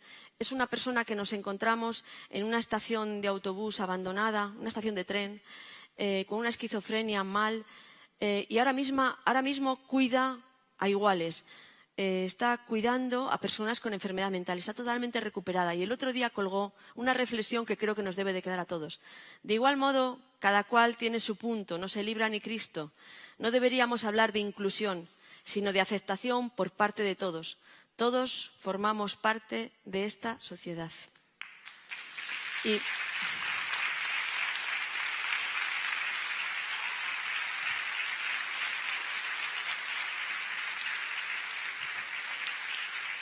Y yo quiero dar las gracias a las personas que antes llamaba pacientes y ahora llamo Raquel, Juan, Rubén, etcétera, etcétera. Gracias por haberme dejado acompañar en su proceso de recuperación. Ha sido todo un placer y todo un camino hacia el interior. Me ha hecho más tolerante, mejor persona y creo que mejor profesional. Porque ahora no cuido a pacientes, ahora cuido a personas, que creo que es de lo que tenemos que tratar.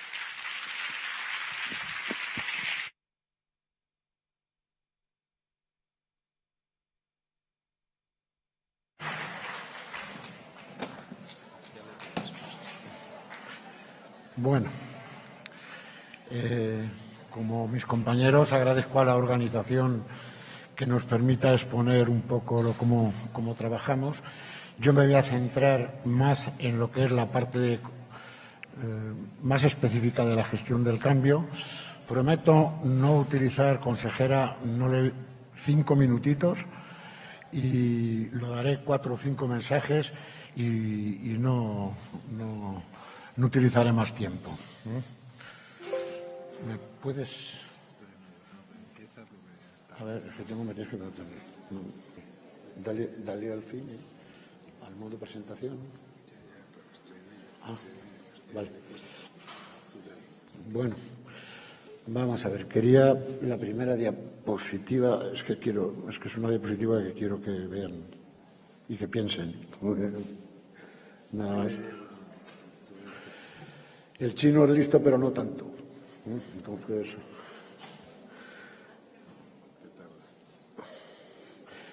vamos a ver, les voy a quiero ponerles 5 o 6 diapositivas nada más y desde ahí lanzar un poco los mensajes, sobre todo en una parte que sea más operativa, ¿no? Creo que se han dado importantes mensajes en cuanto a la humanización, en cuanto a la forma de hacer y la forma de cuidar. Nuestra primera ponente, nuestro segundo ponente, Bermejo, desde luego impresionante. Me quedo con una diapositiva que la tengo aquí fotografiada, las competencias, esas competencias blandas, esas competencias técnicas y lo que es todo el perfil competencial. Entonces, bueno, todo el mundo creo que tenemos capacidades para hacer mejor las cosas. Quizá lo importante es plantearnos las razones y ponernos a reflexionar de si de verdad podemos hacer mejor las cosas. El victimismo, el continuamente vivir en la frustración de que las cosas las tienen que hacer los otros y pedir cuenta a los otros, pues es a veces un poco la excusa para cada uno permanecer en su espacio de confort y realmente intentar poner en los demás lo que quizá deberíamos de empezar a hacer por nosotros mismos. ¿De acuerdo? Entonces yo con esto llamo a la reflexión. Ya salió aquí la imagen del pensador de Rodin. También las puertas giratorias, con las que a veces entramos en bucle. Y aquí la pregunta es, vamos a intentar hacer cada uno de nosotros lo que de verdad sirva para mejorar y para añadir valor a las organizaciones. Porque eso será lo importante y lo que nos llevaremos como un acto realmente y como una aportación real a mejorar aquello que tanto criticamos y que creemos que está mal. Esta pequeña reflexión. Muy rápidamente, bueno, me gustaría describir lo que es la organización de la salud, la organización de los servicios sociales, pues es algo parecido a esto, con múltiples actores, desde el punto de vista de profesionales, pues hay psiquiatras, psicólogos, enfermeras especialistas, trabajadores sociales, etcétera, etcétera, etcétera, todos ellos con aspiraciones, lógicamente, pero además hay otros intervinientes como son servicios de bienestar social, justicia, CEAS, etcétera, etcétera, etcétera. Bueno, todo este galimatías, cada uno con sus intereses, cada uno con con sus pretensiones, se trata un poco de organizar y de alinear y de empezar a conciliar objetivos. Si somos capaces de poner en el centro de esta organización y de esta conciliación los intereses de los usuarios, los intereses de los pacientes, el interés de la persona, que tanto hemos hablado. Con respecto a la coordinación, ¿qué voy a decir? Bueno, esto yo sé que aquí no pasa, mira, pero bueno, Consejería de Fomento, coordinación con Consejería, no sé cómo se llama también. Esto pasa en Zamora. Así a veces se coordinan las administraciones. Yo creo que es objetivo conseguir la excelencia técnica para empezar a trabajar y desarrollar las otras competencias que llamábamos blandas. A veces no sabemos que no sabemos, a veces no sabemos lo que hay que hacer, pero no hacer nada es que no es posible, eso no entra en... A veces no hacemos lo que sabemos que hay que hacer. Y cuando lo sabemos y lo hacemos, a veces no lo hacemos bien. No sé si estaremos de acuerdo en estas 4 posibilidades, pero digamos que es un poco la premisa de la excelencia técnica. Efectivamente, ningún cambio se puede hacer y el reto del cambio tiene que aparecer, lógicamente, por un gran liderazgo básico. Imposible hacerlo de otra manera. Efectivamente, hay que dar espacio al debate, pero al debate y a la discusión, pero a la discusión sosegada, tranquila, sabiendo dónde ponemos la clave del objetivo, la diana y el foco de atención. Voy acabando ya, porque si no ¿cómo hacemos las cosas? Evidentemente nosotros las cosas las hicimos, bueno, pues improvisando, parte hacemos gestión de procesos y luego evidentemente a través de gestionar diferentes proyectos. En definitiva, se trata de hacer bien aquellas cosas que hay que hacer. Hacer bien aquellas cosas que hay que hacer. Y a veces lo bueno no es lo más caro. Nos planteamos el objetivo, se ha hablado aquí mucho del cambio, para ello gestionamos a cambios e intervenciones con los profesionales, con los procesos, con las estructuras asistenciales y con los recursos. Creo que estaremos todos de acuerdo. Por muy listos que nos creamos, uno solo no es capaz de hacer el cambio. Los proyectos los tenemos que hacer de todos, evidentemente. Y entre todos, sabemos mucho, mucho. Nadie tiene el conocimiento de todo. En la medida que seamos capaces de compartir y de buscar intereses comunes, buscando más lo que hay que hacer y no quedándonos en la resistencia de lo que no hay que hacer, y a través de ahí nos retroalimentamos, seremos capaces de conseguir el cambio. El que queramos. Esto a nosotros nos ha valido para que nuestros profesionales, en vez de trabajar dentro de las paredes del hospital, el 70% de la plantilla está trabajando fuera de las paredes del hospital. Hacemos 160.000 kilómetros al año de sesiones clínicas de coordinación. Nuestro enfermo, como sabemos que enferma en la comunidad, intentamos rehabilitarlo dentro de la propia comunidad. Por lo tanto, todo lo que seamos capaces de hacer fuera de las paredes del hospital es que estamos añadiendo valor en su recuperación. Y, en definitiva, bueno, creemos que el dejar la bata en el ropero sirve para aportar este tipo de intervención hacia el objetivo. No nos centremos tanto en los recursos que tengamos, por favor, que a veces, si somos capaces, a veces nos ceñimos mucho en los recursos para buscar las excusas en muchas ocasiones para no hacer. Muchas veces no es cuestión de cuántos recursos tienes, sino si de verdad cómo sabemos utilizarlos. Entonces, evidentemente, no se puede alcanzar determinados objetivos y determinadas intervenciones si no se dan los escenarios y las estructuras que soporten este tipo de situaciones. ¿De acuerdo? Consejera, me paso un minuto y, por lo tanto, voy a acabar aquí mi intervención porque, bueno, yo creo que hemos llegado a las 2 de la tarde. Me quería solamente, estoy presentando un poco lo que era nuestro servicio, era lleno de camas. Hoy solamente tenemos 12 camas, con un índice de ocupación del 40%. Hemos reducido la estancia media un 85%, porque nuestros enfermos no los cuidamos tanto en el hospital, sino sobre todo lo que los cuidamos es en comunidad. Quería un poco acabar mi intervención con esta diapositiva. Miren, nosotros hasta hace 10, 12 años, bueno, pues como nos estábamos mirando al ombligo, el servicio de salud es accesible, universal, gratuito, la leche.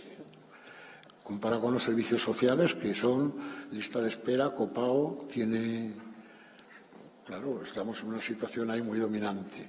La fotografía que presentaba antes el doctor Franco, el que se ensanchaba en la silla, era el exponente de esta situación. Mire, esta es la red, lo que hemos construido es una red de salud mental, donde los servicios de salud solamente es este circulito pequeñito que vemos ahí. ¿Por qué? Porque el soporte importante lo tenemos en comunidad, en los recursos y en los dispositivos sociosanitarios, que nos lo proporcionan los servicios sociales y sobre todo el tercer sector. ¿La clave dónde está? En trabajar coordinadamente con ellos. Nos reunimos todos los jueves, trabajamos conjuntamente todos los jueves y con ellos y de ahí coordinamos todo, poniendo siempre los intereses del paciente en el centro de la decisión. Y ya por fin las conclusiones, digamos, que quería comentar es que, primero, que el trabajo en equipo, es un poco la clave del éxito, ¿no? La coordinación entre profesionales de la salud y de los servicios sociales, de los recursos, todos los recursos sociosanitarios, consiguen evidentemente una mayor eficiencia. A todo el mundo le gusta trabajar bien, le gusta también que le dirigen bien, y con la implicación de todas las partes, pues esto siempre se consigue. Por parte del paciente y de la familia, me quedo con el mensaje un poco de Ana, mi compañera: como tu casa no hay nada, y el mejor hospital es la casa, tu propia casa, y una vida normalizada de nuestros pacientes, yo creo que es dar un entorno de calidad y que además sus familias yo creo que ya se lo merecen. Muchas gracias y perdonar por no dejar mucho tiempo para hablar.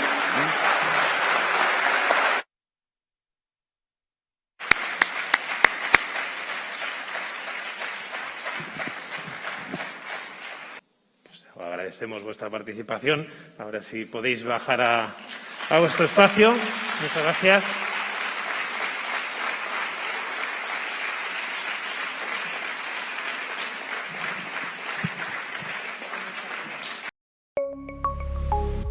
Gobierno de Navarra. Nafarroako gobernua.